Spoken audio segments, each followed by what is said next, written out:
Hello, everybody, and thank you for tuning into the Liberty Report. With us today, we have Daniel McAdams, our co host. Daniel, good to see you this morning. Good morning, Dr. Paul. How are you this morning? I'm doing fine and understand that you have been thinking about the budget and you have a plan and you can solve it in 5 minutes. I'm just kidding, of course, because I know it'll take you less than 10 minutes. But, we joke about that. But, in truth, what if we had a wand and we could wave the wand and nobody could lie in Congress and everybody would obey their oath of office? What do you think would happen? There'd be magic, huh? So, but we're not there. We have to struggle, as Thomas Massey predicted, and as I and you have witnessed over the years. They always wait to the last minute, pressure. Everybody wants to go home for Christmas and this sort of thing. And sure enough, that happened. But this CR that Johnson just introduced didn't last very long. That was here and gone. I wonder if he was thinking of Kevin McCarthy. He probably, I wonder what was going to happen. So he got a little concerned that he got, we better change this rather quickly. But everybody wonders about it. In the past, they've talked about. If you can't find a speaker there, you're allowed to use speakers outside. They don't have to be a member of Congress. Now, I understand there's somebody suggested that they have an idea that that's what we need. We're going through too many and so mixed up. Of course, I see the problem as an addiction to spending and the dependency on government and all that other stuff and unsound money. So that is one thing. But, it makes you stop and think, if they can't even find anybody in the Congress that could be acting as a speaker, I wonder what they're thinking about doing. And I understand somebody did make a suggestion exactly along those lines about picking somebody that's not in the Congress to be the speaker. Yeah, and we do have that clip. It'll be our mystery clip that we'll put up a little later that everyone's talking about, Dr. Paul. It's quite an interesting development. But, since we did our show yesterday, and I don't think we should take all the credit, but maybe a little credit, but there was an explosion. I mean, people started looking at this continuing resolution or CR or omnibus, or whatever you want to call it, as you point out, that they put out every Christmas. It's like a big old pile of coal in your stocking. They started taking a look at it, not only the money, which is one thing, Dr. Paul, and I have a few clips to show you that the money was only part of it. Now, that's bad. But the other stuff, they slipped into it. And you and I know this. You know very well, Dr. Paul, when you have a 1,500-page bill, everybody has a pet project that they slip into it. I've seen it done. I've been to some of those markups of the foreign affairs authorization and appropriations bills where people do that in the back room. The staffers do it in the back room. I know how it works. I've seen it. This is what you do writ large on a bill of this size. But what happened was interesting, Dr. Paul. People started getting irritated and angry. And actually, if you can put that first clip up, this happened pretty much right after we finished our show. Now, this is from Zero Hedge, but it's virtually everywhere. Call their bluff. Trump and Vance slam pork-filled bill. Tell GOP to stand their ground. So, number one, you have members were upset. And then you had the president-elect and vice president-elect saying, listen, GOP House members, stand your ground. Don't let this garbage go through. And then something even more interesting happened, Dr. Paul. Elon Musk got involved. If you go to that second clip, now this is from a separate Politico article. Some Republicans believe Musk's criticisms encouraged even more House GOP members to oppose the spending plan that Johnson and his leadership rolled out Tuesday night. So Musk came in off of the heels of Trump and Vance's irritation at the bill, and that encouraged a lot of other members to speak up. Now, they're not necessarily cowards, but, they put their fingers to the political wind. Well, here's Andy Biggs, from Republican from Arizona, said, I think it's having an effect on some people. When he was asked about Musk's tweets, he said, I think it probably is. And then what happened, one other thing, Dr. Wall, before I throw it over to you, is that then Musk got in touch with Speaker Johnson himself. If you go to the next clip, this is from the same Politico article. I was communicating with Elon last night, Johnson said Wednesday on Fox and Friends. Elon, Vivek, and I were on a text chain together, and I was explaining to them the background of this. So he's been in touch with them. and he has been discussing with them. And the revolt, I think, was successful in the short term in that this turkey has been dropped for now. And Johnson is talking about Dr. Paul putting together a clean CR. But you had some thoughts about a clean CR. You don't think it's as great as it's being cracked up to be. No, they haven't worked before. It's always a gimmick. And, right now what's introduced into this little debate up there and trying to get the government to stay open. First off, the government never gets closed down. So that's not a concern.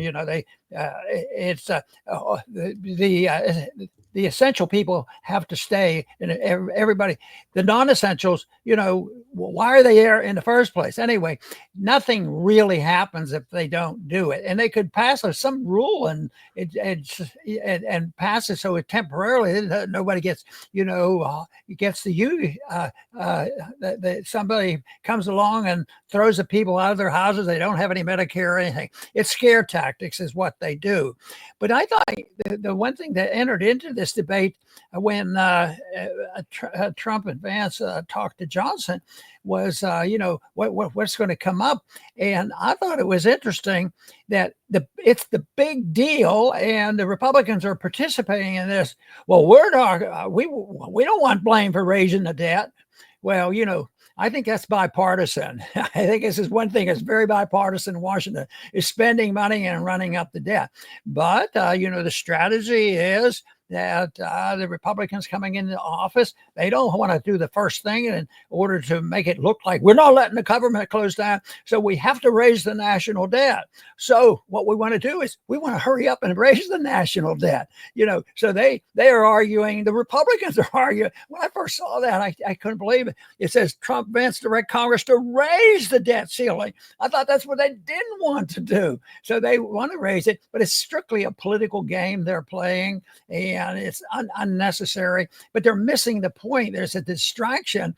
Well, all that money's been spent. It's just a matter of lying and cheating on how we can deceive the people. So I don't think that, people will look at that and say, hey, and I responded that way too. Politically, that's pretty shrewd because, that American people do look at that. They just raise the national debt. Why then they do it? But for us to hurry up and do it so they can blame Biden. That to me just seems to be low level politics. But anyway, the problem is spending, and the people who spend the money have to be blamed. But just deciding who actually raised technically the debt. I claim there's so much off limits on spending. I think a lot of mischief goes on with the Federal Reserve, and they bail out, and people don't know exactly what's going on. We don't exactly know how all the funds are spent, in the Pentagon. And I think that's where the real problem is the government's out of control. And I think this is interesting to talk about is who's going to raise the national debt. Well, it's already been raised. We spent the monies, so that's over and done with. It's sort of this whole thing is, I'm not going to take a blame for this. He says, they say, so I had some members say, that had voted for every spending bill ever, but he'd always vote against it, raising the national debt. And that is so hypocritical. So I think that if we just had a constitutional approach to it, and Jefferson wanted to do that, not to have debt, and especially they didn't deal with it back then, having debt monetized. This is an endless problem. So I see this perpetuating, but I think the debate is interesting. I think people are getting scared. And like you indicated, maybe people once in a while listen to our program to realize that there are ways you can approach this, but it's a big job. So what we can do, Daniel, is just keep emphasizing the importance of limited government to deal with all our problems. And we have what's interesting is that there is certainly an element of Hegelian dialectics involved in the Christmas CR, because as you know, Dr. Paul, they'll put out the biggest piece of turkey you could imagine, and people flip out. And then they say, oh, okay, well, we'll put in a clean bill and everything will be hunky-dory. Well, actually, there's a representative that I wasn't familiar with. I've sort of lost track of some of these people, but his name is Tim Burchett from Tennessee. And I don't know much about him other than the fact that he made a pretty good video explaining how this dialectic works with the Christmas CR. And I don't know if we can cue that. And let's watch a minute of this video of Representative Burchett telling us and explaining how things work in DC. He does a pretty good job, I think, if we have that ready. Hey everybody, Tim Burchett. Everybody's wondering what the heck is going on. Well, I'll try to explain a little bit of it to you. The CR, which is a big bloated monstrosity that everybody is pulling off of, and everybody cut a deal, and the deal just got too big. I told y'all from the beginning I was against it. And so now they'll try to pass what's called a clean CR. But you got to remember, a continued resolution, a clean CR, is just a continuation of the bad spending policies that Pelosi and Schumer put in during COVID, which we know now are just completely bloated. People haven't even spent all the money we gave them yet. So they'll cut all the garbage out of there, the pay raises and all this other stuff, and then they'll pass this CR. And all these people who claim they're big D.O.G.E people, which aren't, will go home and say, look, we stopped that horrible spending bill, and now we've got a great, we had a great thing, which is still a terrible thing. It's like when I passed raising the speed limit in Tennessee. Does that sound familiar, Dr. Paul? Same old, isn't it? And they don't blink an eye, and they know they're going to do it. They plan to do it, and both sides know about it, but they'll go right up to the last minute. It used to be, well, they'd go and pretend they're closing the government down for a couple minutes, and yet that turned up into such a farce that they don't even bother doing that anymore. But the pretense is that they're actually dealing with the real issues, and that's why we're here. We're trying to balance the budget. If I wasn't cynical about the majority of a lot in both parties, they're for this spending, or this wouldn't happen. And these are things that the American people are sick and tired of. But sometimes, the political division, and that's one advantage we as libertarians have, is, we can actually, look at the issue and say, well, is deficit spending bad? Yes, don't do it. And write a law that says you can't monetize debt. Take care of it. But that doesn't happen. It happens, and there's planned politics, and they play that game, and scare the people. They do the same thing in foreign policy. Why you have to vote? You have to vote for the military spending because it's so important, or we'll have more terrorists. And so then we get a president that just opens up the borders, and they get to walk in, and we treat them like special guests. That's where the real problem is: the role of government, and the understanding of what it would be like to live in a free country. Yeah, and so we talked about some GOP members were discouraged and unhappy about it, and then Musk and Ramaswamy came on board. The president-elect and vice president-elect came on board and gave them courage. Well, I think someone else deserves credit for giving courage, and that if you can put that next link up, and that's someone you may know, Dr. Paul. His name is Senator Rand Paul. I've heard he shares more than just a name with you. But anyway, he announced yesterday when all of this kind of was churning around and all of this stuff was happening, he said, look, I'm not going to deal with this. I'm not going to do it. Breaking, Senator Rand Paul announces he will delay the passage of the massive omnibus spending bill if it clears the House, potentially leading to a government shutdown if not passed by Friday. And I think that was a very bold and courageous move by him. He's saying, look, guys, I'm calling your bluff. If you don't send this turkey home, I'm going to shut down government, and I don't care what happens. So kudos to him, right? I mean, that's great. Yeah. I wonder where he learned all those tricks. He's pretty good. Well, anyway, it's a big problem. I guess we have to joke at times, because if you really looked at it, and there are times when I'm more in a mood to say, look, you can't be joking about this. This stuff is dangerous, and I still think that. And I'm not that optimistic about all of a sudden the budget's going to be balanced and all this. And then people will say, well, why do you keep doing this? And I do it for a precise reason. I didn't even think I was going to get get elected to Congress, let alone change the monetary system. But people have to be prepared for this and know what can happen, because eventually they will be forced into the changes, and we will be forced to change our foreign policy, the whole works. And, during this operation of finding a budget, D.O.G.E offered their idea of what could be done, and they offered a bill that would cut a lot of spending. It would reduce the Johnson bill to a little bit of sanity. But when I read that, I thought, well, there's something that I need to think about. It cuts the non-military spending by $114 billion. We can't argue with that.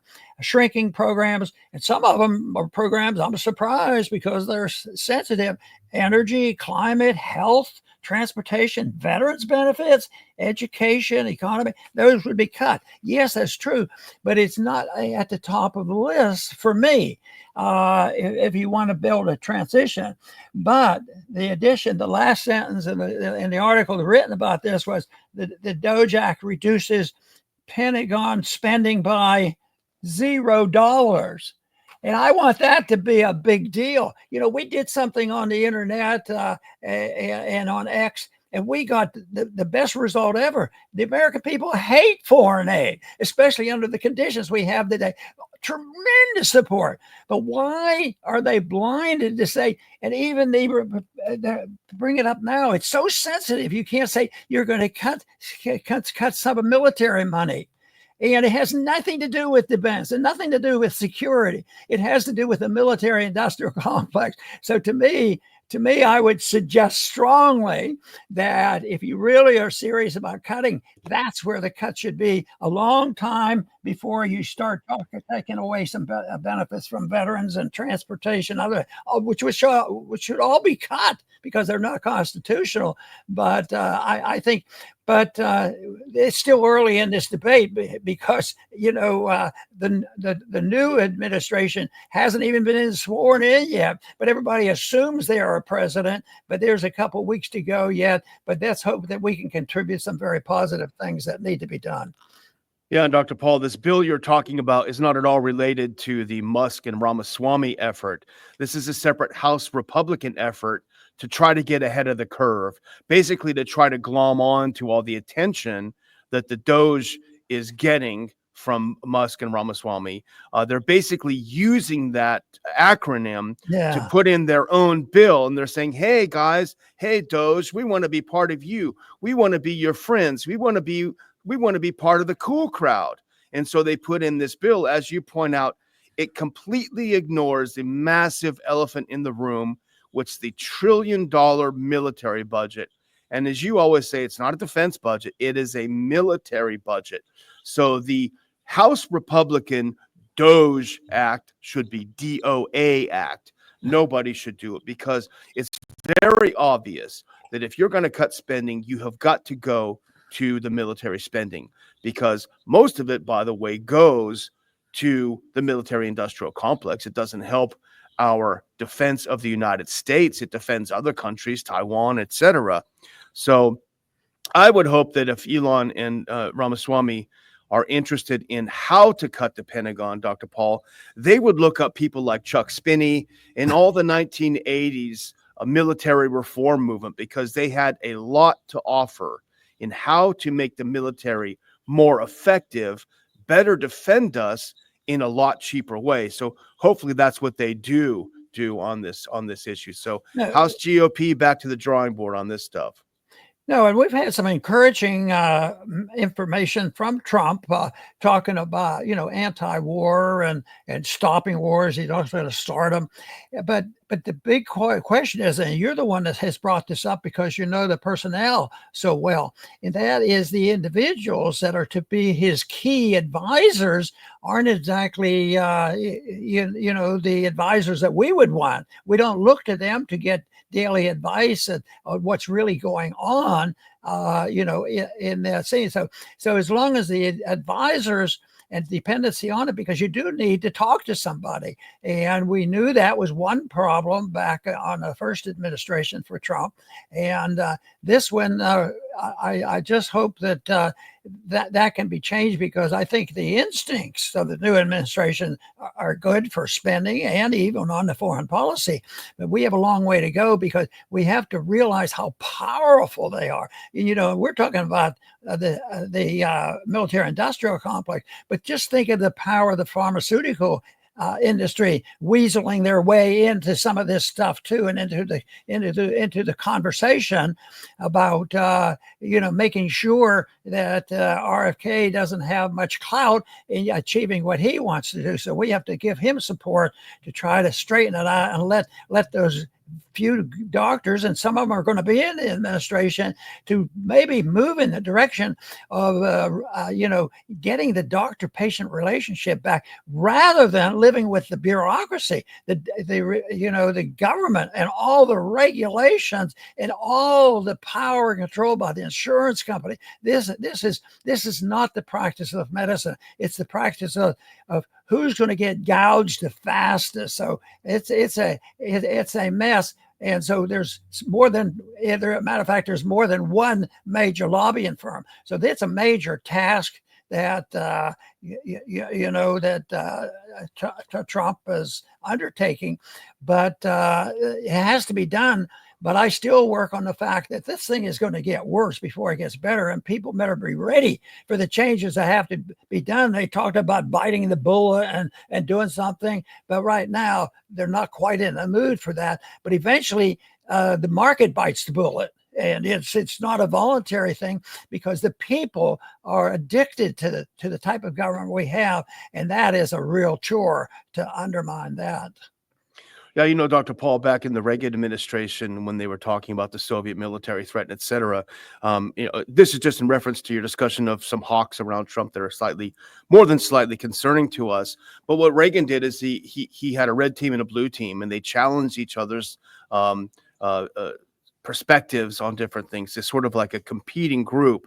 And that would be something like, if Trump has his hawkish team, his red team, it would be a good idea, in my opinion, for what it's worth, to have kind of a kitchen cabinet to challenge those perspectives, have a blue team of people that we know that are more realists, that are more non-interventionists, and let them duke it out intellectually and see what happens. I think that would be a good move. But I do want to go to one other thing before we shut things down, because you alluded to it, and we said it would be the bonus round of what we're going to talk about today. And I'm afraid our people in the back are going to have a heart attack. But if we can find the Rand Paul tweet about the Speaker of the House and put that up, I think that's kind of fun. Oh, you got it already. That's great. So this is Senator Paul put this out a little bit earlier this morning, 6:30 a.m. He must be an early riser. Here's what he said. The Speaker of the House need not be a member of Congress. Nothing would disrupt the swamp more than electing Elon Musk. Think about it. Nothing's impossible. Not to mention the joy at seeing the collective establishment, aka Uniparty, lose their ever-loving minds. So he put that out first thing in the morning. Now, if you can skip to the very next clip, it got picked up by the media immediately and on X. If you can, there we go. Rand Paul calls for Elon Musk to replace Mike Johnson as Speaker of the House. Nothing's impossible. Now, if you go on X and look for this, you're going to see it getting millions and millions and millions of views.